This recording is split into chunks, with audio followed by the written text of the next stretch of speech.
Benin Republic. It is known to have a history of the fiercest all-female military regiment of the Kingdom of Dahomey, which actually inspired the creation of the female bodyguards in the film Wakanda and the upcoming film Woman King.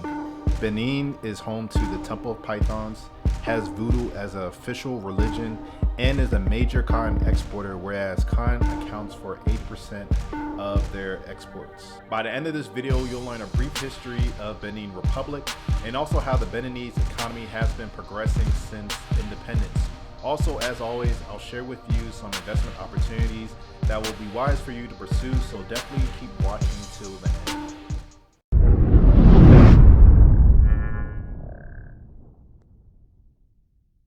Formerly known as the Dahomey Kingdom, it displayed military discipline and powerful arms that was the state of the Fawn people.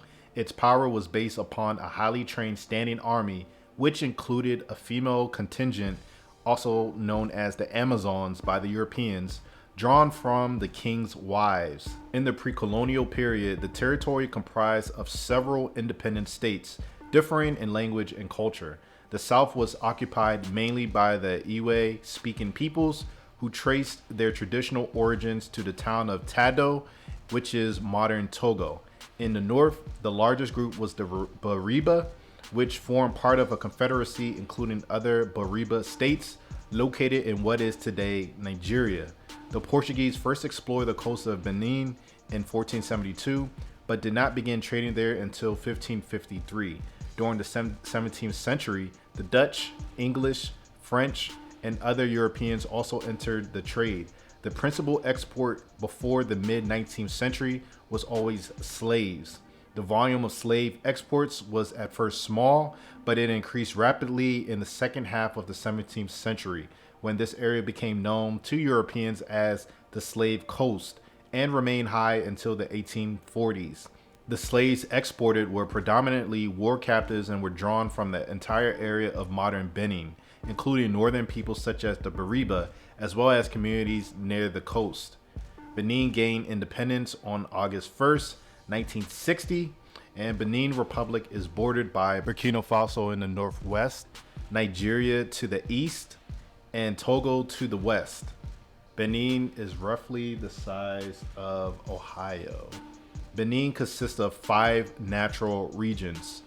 First one, the coastal region being low, flat, and sandy, backed by tidal marshes and lagoons. The second one, a plateau zone called La Terre de Bar, made of iron clay and marshy dips. The third one, a silica clay plateau with wooded savanna. Number 4, a hilly region in the northwest. And number 5, the Niger plains, which are vast, fertile silica clay areas. Desertification is currently being accelerated by droughts. About 42 African ethnic groups live in this country, including the Yoruba in the southeast, who migrated from what is now Nigeria in the 12th century. You have the Dendi in the north central area, who came from Mali in the 16th century. The Bariba and the Fula in the northeast. The Betan Maribe and the Samba in the Atakora Mountains. The Fawn in the area around Abome in the south central region, and the Mina, Zuda, and Aja, who came from Togo on the coast. The population includes 65% being under 25 years of age, which makes Benin Republic one of the youngest countries in Africa and really the world. It is also home to the Venice of Africa, a group of villages floating in a lake home to about 20,000 people, making it the largest such village in Africa.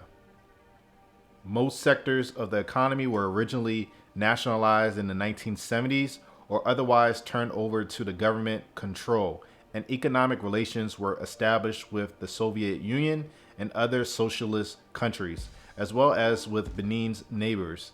By the early 1980s, it was clear that corruption persisted and that the overall economic situation had not improved. Liberalization of the economy in the mid-1980s also failed to produce positive results. Accompanying changes in the constitution and the regime in the early 1990s, the remnants and slogans of Marxism were wiped out and privatization of the economy began. Currently, over 2/3 of the population do not have access to electricity. There are two paved, mostly two-lane road networks. One runs parallel to the coast of the Gulf of Guinea from the Togolese border through Cotonou and near Porto Nova to the Nigerian border. The other road runs north from Cotonou near Abomey and Dassa to Parakou in the north. Roads from Parakou to Niger's border and from near Abomey to Burkina Faso's border are unpaved and are barely passable in the rainy season.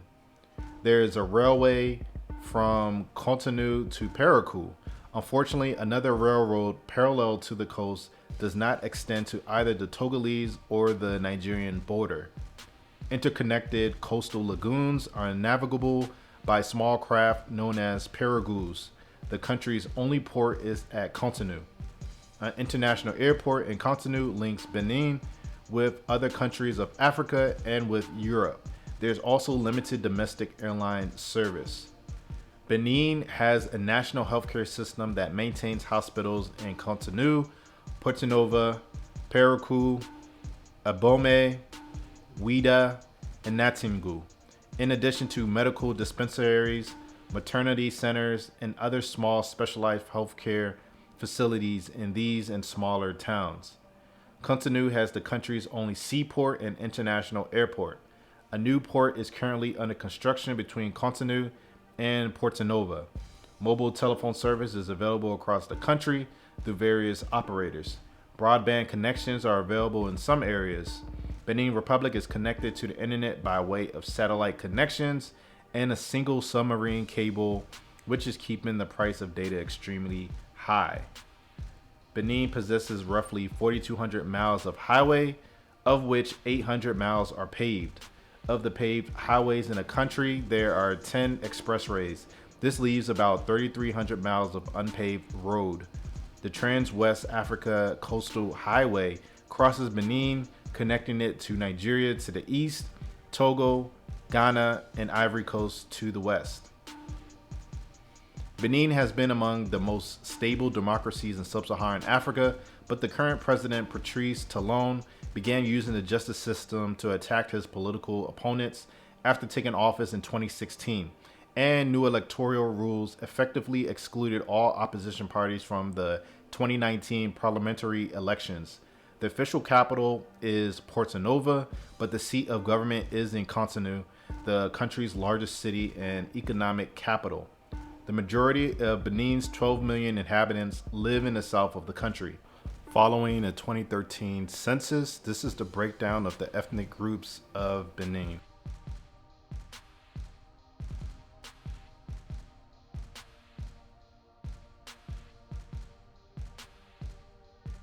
Benin Republic is a tropical nation, highly dependent on agriculture, and is a large exporter of cotton and palm oil. Substantial employment and income arise from subsistence farming. Main industries include textiles, food processing, construction materials, and cement. Cotton accounted for 40% of the GDP, making it a very important industry for Benin Republic. Other top exports are refined petroleum, gold, nuts, and raw copper. Top imports are rice, cars, palm oil, electricity, and light pure woven cotton. Benin's forests include mahogany, iroko, teak, and sandalwood. And the country has mineral deposits of iron ore, limestone, chromium ore, and small deposits of gold. The GDP in 2020 was $15.65 billion, which represented 0.01% of the world economy. Benin's GDP consists of roughly 51% service-based, 26% agricultural-based, and 23% manufacturing. However, there is a huge informal sector that is estimated to be over 70% of Benin's GDP, mostly from unregulated trade with Nigeria. A $15 billion 5-year government action plan has been launched. There is outstanding debt of 46.1% of the GDP, and the corporate tax rate is at 30%. The currency for Benin Republic is the CFA franc, which is pegged to the euro. Recently, the country's business registration process has been streamlined. It is now 100% digital, making it the fastest country to start a business in roughly 3 hours, per the UN Conference on Trade and Development. Benin serves as a major delivery corridor for West Africa, specifically the more than 100 million people from landlocked countries.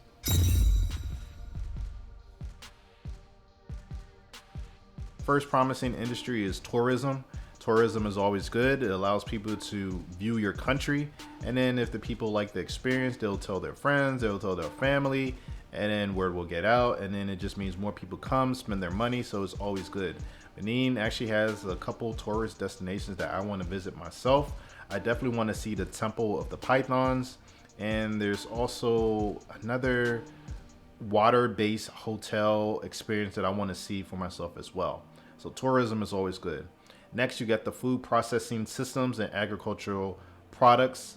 So that industry, agribusiness, because agriculture is a big part of a lot of West African countries, you're always going to need investment in the processing part of the value chain.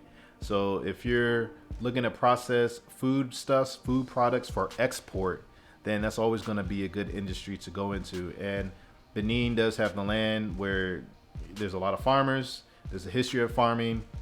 You just need investment in the value chain is what's needed. So if you could process the food, then that will definitely be a good industry to be a part of, that where you can really be profitable and also help the region as well. The next one is going to be ICT. So with the growing population everywhere, and with the opportunities in agriculture, processing, tourism, you need to have the way to communicate efficiently and effectively. But communication is lacking as far as internet connection speeds, quality of service. When it comes to telephone, communication is just huge. And then from communication, it goes into the Internet of Things. So if you are a tech person, then looking at the communication system, that industry can be very lucrative, especially if you really start to partner with the government, because the government understands they need to digitalize, especially when they have a dry port for the landlocked countries that I mentioned before. Communication is really important. So that information is very much needed if the country really wants to prosper and really start to take advantage of the technology that's coming up. The next one is going to be private energy sector. So there's a lack of energy generation, and that's always going to hinder growth. Your electricity needs need to be on point if you want investors to come in and not have to worry about high costs of electricity or depending on other countries to import electricity. So if you can find a way, maybe green energy, if you're already in that space, that's very helpful, especially with the sun capacity, how many days of sun that West Africa, really all of Africa, a lot of Africa. But if you're part of the energy sector, then you can definitely be a part of what's going on there. Then you have road infrastructure. So as what is common, road infrastructure it's always lacking in these West African countries. So if you could figure out a cost-effective way to bring quality service, quality products on a consistent basis, that will be a good industry for you. And something that I found really interesting is going to be the last promising industry. It's related to agriculture, but specifically it's the cashew and the pineapple production sector. Apparently there is unutilized, the pineapple and cashew production is underutilized. The ground is there, the area is there for it to be invested in, but it's not being taken advantage of. It's not being exploited as it should. So that's definitely Definitely an area that you want to look into.